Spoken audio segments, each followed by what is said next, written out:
What is the most surprising thing you found in a patient at a private consultation that maybe NHS couldn't find? I think it was the other week, I had someone that came in that had IBS, and they were saying how they get really bad bloating and this and that. I was going through what they use to look after their mouth, and some of the factors that I found was that they were using like an alcohol-based mouthwash and certain types of toothpaste, which actually certain types of toothpaste and certain mouthwashes can aggravate IBS. So we actually went into how changing what they use could improve their oral microbiome, which can actually help their IBS. Someone came to see me once who had ulcers, and we needed to get to the bottom of why they were getting ulcers. And it wasn't just because of, like being anemic.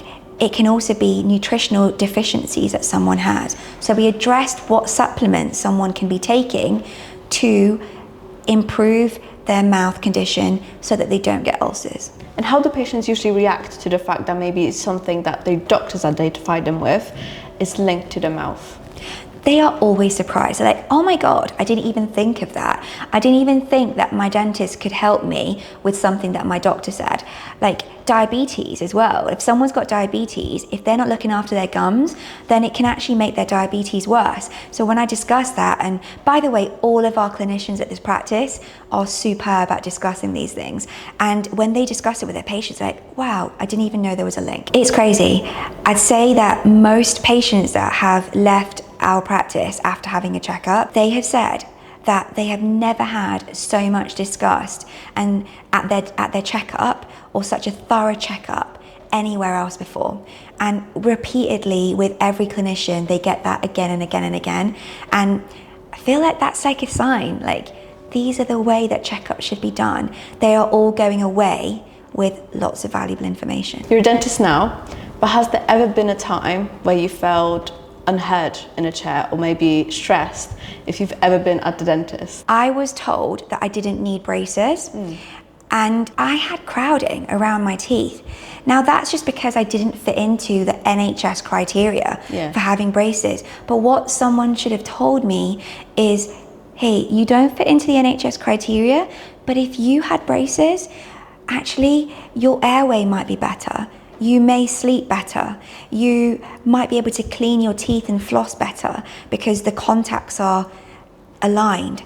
I'd probably appreciate when I was older, but none of those things were discussed. Stress, diet, lack of sleep, can it really show in your teeth? Yes, let's start with stress. Okay, let's start with stress. You're stressed. What do you do when you're stressed? You might clench your teeth more because you're stressed. When you're working, people sit like that, like look at this, like that. Do you know what I mean? When you're on the computer, yeah, no, I know. They arch their neck forward, and that actually it changes their posture. It makes people clench their teeth more. So posture, and when they're stressed, they clench. That can lead to wear and tear on your teeth. You get little crack lines. You might start to get more parts of your teeth that break down, and the shape changes because your teeth start to look chipped. So that's one thing that can happen. Your diet. If you drink lemon water, the amazing thing that's good for you, like warm lemon water. Now, warm lemon water is basically hot acid, and you put that on enamel, it actually dissolves the enamel and weakens the structure. And so when you drink things like that, or more acidic things, it can wear down your teeth. It can even make your teeth look yellower because it reduces the strength of the outer surface of your tooth, the only part that's white, the enamel. That's crazy because I drink like tea with lemon almost every day. Oh my God.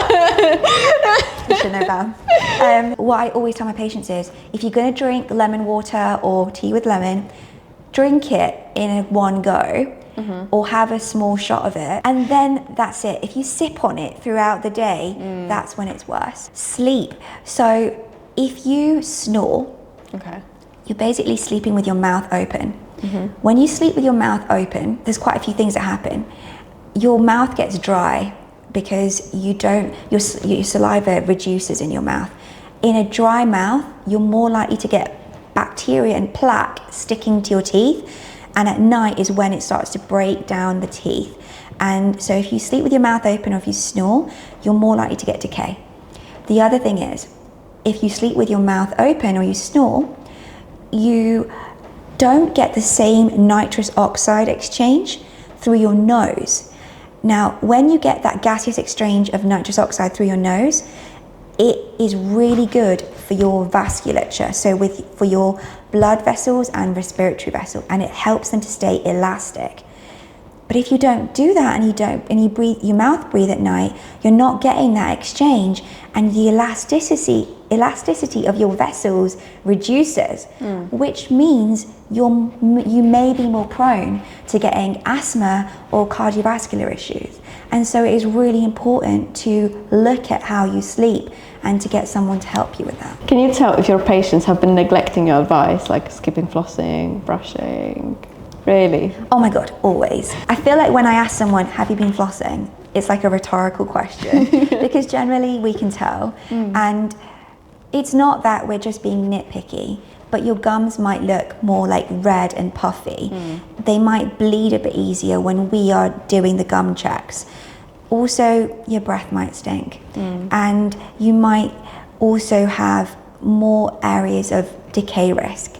So we can always tell when someone's been brushing better or less.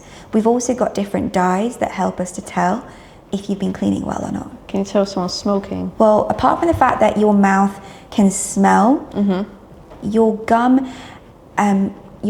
structure changes and it looks harder, which is really common in smokers.